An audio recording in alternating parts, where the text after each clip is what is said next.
বন্ধুগণ, সময় দ্রুত গতিতে চলে যাচ্ছে, মানুষের জীবন ক্ষতিগ্রস্ত হচ্ছে। ক্ষতি থেকে বাঁচতে পারবে 4টা গুণ, যার মধ্যে আছে বাকি সব ক্ষতিগ্রস্ত হয়ে যাবে। আমার ভাইয়েরা, এই কথাগুলি বলে আল্লাহ পাক যেন এরকম একটা দৃষ্টান্ত দিলেন। আপনি যদি পরীক্ষার হলে গিয়া দেখেন ছাত্ররা পরীক্ষা দিতেছে, পরীক্ষার জন্য নির্ধারিত সময় কতটুকুন? 3 ঘন্টা। 3 ঘন্টা। 3 ঘন্টা।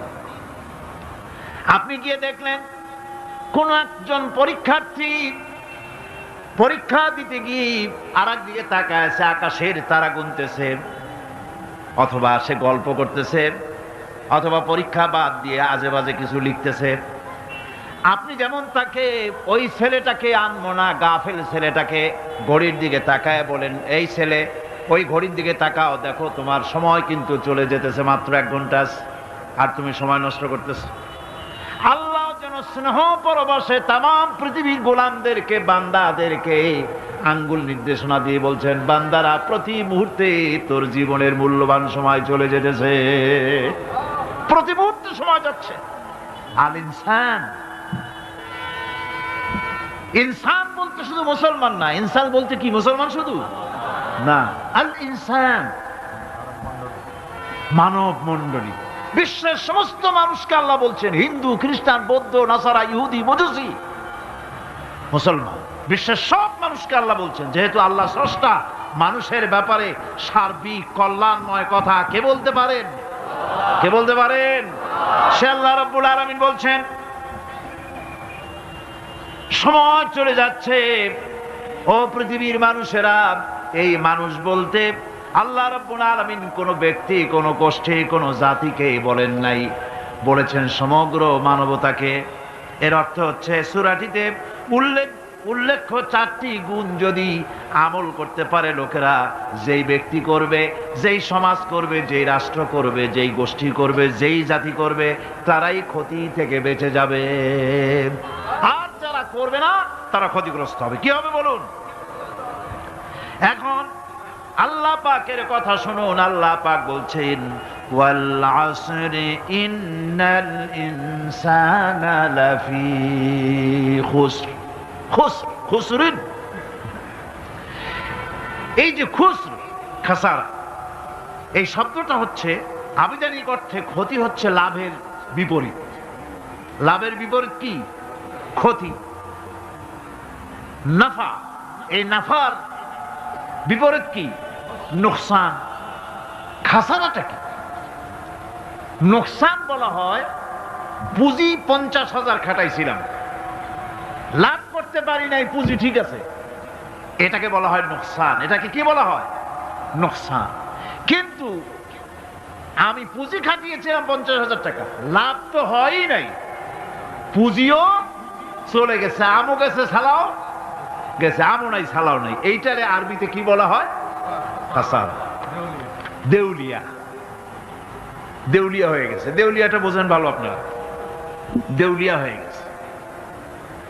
কোরআন লাভ বা সাফল্যের ধারণা যেমন নিছক পার্থিব নয়, সমৃদ্ধির কথা শুধু পার্থিব নয়, জন্ম থেকে শুরু করে মৃত্যু পর্যন্ত কোরআনের লাভের কথা যখন বলা হয়, তখন জন্ম থেকে মৃত্যু পর্যন্ত, আখিরাত পর্যন্ত, কিয়ামত পর্যন্ত। ক্ষতিটাও জন্ম থেকে শুরু করে মৃত্যু পর্যন্ত, কিয়ামত পর্যন্ত ক্ষতিটাও। এই ক্ষতি থেকে বাঁচবার জন্য কোরআনে কারিমে বিভিন্ন জায়গায় এই খাসারা শব্দ ব্যবহার করা হয়েছে। আল্লাহ রাব্বুল আলামিন বলছেন, ওয়ামান খাফফাত মাওয়াজিনুহু ফাউলাইকাল্লাযীনা খাসিরু আনফুসাহুম বিমা কানু বিআয়াতিনা ইয়াযলিমুন। যাদের পাল্লা ভারী হবে কিয়ামতে, তারাই হবে সফলকাম। আর যাদের পাল্লা হালকা হবে, নেকির পাল্লা, নেকির পাল্লা যাদের হালকা হবে, তারা হবে ক্ষতিগ্রস্ত। তারা নিজেদের ক্ষতি, নিজেরাই ক্ষতি সাধনকারী হবে কিয়ামতের দিন। কাজে মানুষের জীবনের সমুদয় কার্যাবলীর ভালো অংশ যদি খারাপ অংশের উপরে বিজয়ী হয়, তারপরে খারাপ অংশ পাওনাদারদের দিয়ে টিয়া, এরপরে যদি নেকি কিছু বাকি থাকে, তাহলে বোঝা গেল লোকটা কিয়ামতে নাজাত পাবে। আর যদি ভালো কাজের উপরে খারাপ কাজ বিজয়ী হয়ে যায় আর সমস্ত পাওনাদারদেরকে পাওনা মিটাইয়া তারপরেও পাপ পাখি থেকে যায়, এক চাইতে খাসারা পৃথিবীতে আকাশে জমিনে কিছুই আর হবে না। এর থেকে বাঁচার জন্য আল্লাহ পাক, এই খাসারা থেকে বাঁচার জন্যই মানুষকে এই কথা বলছে। এই কথাটি কোরআনে কারিমের অন্য একটি আয়াতে আরো সুন্দর করে বলা হয়েছে, যারা নাকি এই দুনিয়ার বুকে যারা নিজেদের পুঁজি খাটাইছে, জীবনের পুঁজি সুদ কামাইতে খাটালো, জীবনের পুঁজি খাটালো হারাম কামাইয়ের ভিতরে, অন্যায় কাজের ভিতরে, যারা জীবনের পুঁজিকে আল্লাহর দ্বীনের কাজে লাগাতে পারে নাই, তাদের সম্পর্কে বলা হচ্ছে খাসিরাদ দুনিয়া ওয়াল আখিরাতা যালিকা হুয়াল খুসরানুল মুবিন। খাসিরাদ দুনিয়া ওয়াল আখিরাত, দুনিয়াও ক্ষতিগ্রস্ত, আখিরাতেও ক্ষতিগ্রস্ত। এটা হচ্ছে তার জন্য সুস্পষ্ট ক্ষতি, এর থেকে বড় ক্ষতি আর কিছুই হতে পারে না। আল্লাহ পাক কোরআনে কারীমে অন্যত্র বলেছেন, ওয়া নুনাজ্জিলু মিনাল কুরআনি মা হুয়া শিফাউন ওয়া রাহমাতুন লিল মুমিনিন ওয়া লা ইয়াজিদু যালিমিনা ইল্লা খাসারা। আমি এই কোরআন অবতরণের পরিক্রমায় এমন সব বিষয় অবতীর্ণ করেছি যা মুমিনদের জন্য নিরাময় এবং তাদের জন্য রহমত, আর জালিমদের জন্য ক্ষতি ছাড়া আর কিছুই বৃদ্ধি পায় না। জালিমদের জন্য ক্ষতি বৃদ্ধি পায়, আর যারা মুমিন তাদের জন্য এর মধ্যে নিরাময় আছে, এর মধ্যে রহমত আছে। অর্থাৎ যারা এই কোরআনকে যারা নিজেদের আইনের কিতাব হিসাবে গ্রহণ করেছে, কোরআনকে তাবিজের কিতাব হিসাবে নয়, ধর্মীয় কিতাব হিসাবে নয়, কোরআন সংবিধান। কোরআন কি? কোরআনকে যারা সংবিধান হিসাবে মেনে নিয়েছে, কোরআনকে যারা সংবিধান হিসাবে গ্রহণ করলো, ব্যক্তি, পরিবার, সমাজ, রাষ্ট্রে তাদের যাবতীয় মানসিক, বুদ্ধিবৃত্তিক, নৈতিক, তামাদ্দুনিক রোগের নিরাময় হবে, এর দ্বারা শান্তি হবে। কিন্তু যেসব জালিম এই কোরআনকে প্রত্যাখ্যান করেছি, কোরআনকে যারা মৌলবাদীদের কিতাব বলে, কোরআনের কথা বললে মৌলবাদ বলে গাইল দেয়, তারা তাদের কপালকে পোড়াইয়া ছাই বানাইয়া দিছে, তাদের কপাল ভস্মীভূত করে দিয়েছে। আমার দেশে, এই দেশটা কি মুসলমান বেশি না অন্য জাতি বেশি? কোন? জোরে কোন? মুসলমান সবচেয়ে। খুব লক্ষ্য করে শোনেন, এই দেশে সবচেয়ে মুসলমান বেশি, ইন্দোনেশিয়ার পরে। পৃথিবীর দ্বিতীয় বৃহত্তম মুসলিম দেশ হলো কোনটা? বাংলাদেশ। এই দেশে ইসলামরে যত গালি দেওয়া হয়েছে, কোরআনকে যত গালি দেওয়া হয়েছে, আলেমদেরকে যত গালি দেওয়া হয়েছে, রাসূলুল্লাহকে যত গালি দেওয়া হয়েছে, ইসলামী আদর্শকে যত গালি দেওয়া হয়েছে, পৃথিবীতে কোন দেশে এইভাবে ইসলামকে গালি দেওয়া কোথাও হয় নাই। এমনকি আমেরিকার মতো দেশে, ইংল্যান্ডের মতো দেশেও কোরআনের বিরুদ্ধে এত কথা কেউ বলতে সাহস পাবে না, ইসলামের বিরুদ্ধে কথা বলতে সাহস পাবে না, যেহেতু মুসলমানেরা সেখানে পাল্টা আক্রমণ করবে। আজ আমার দেশে মুসলমানের ঘরের সন্তান হইয়া ইসলামের বিরুদ্ধে তারা বক্তব্য রাখে। মৌলবাদ জিকির উঠে গেছে। আমেরিকার প্রেসিডেন্টরা যখন শপথ নেন, প্রেসিডেন্ট হিসেবে ওথ নেন, বাইবেলের উপরে হাত রাখেন আর বলেন, এই মহাগ্রন্থকে স্পর্শ করে শপথ নিচ্ছি, আমি আমার চিন্তা চেতনা, আমার মেধা, আমার প্রজ্ঞা সবটা আমার জাতি, আমার দেশকে উন্নয়নের জন্য, এর সমৃদ্ধির জন্য, এর সংরক্ষণের জন্য আমি আমার জীবনকে উৎসর্গ করব। বাইবেলের উপরে স্পর্শ করে এই শপথ তারা নেন। আমার দেশের প্রেসিডেন্ট, প্রধানমন্ত্রী শপথ নেওয়ার সময় কোরআন শরীফের উপরে হাত রাখে যদি, তাহলে বলা হবে বেচারা মৌলবাদী হয়ে গেছে। এটা করা যাবে না। আর যদি কেউ করে সামান্য কিছু, কোরআন না, যদি তসবিহ নিয়েও আসে, তাহলে বুঝতে হবে জাতির সাথে একটা প্রতারণা ছাড়া কিছুই না। কাজেই ধর্মের প্রতি আকর্ষণ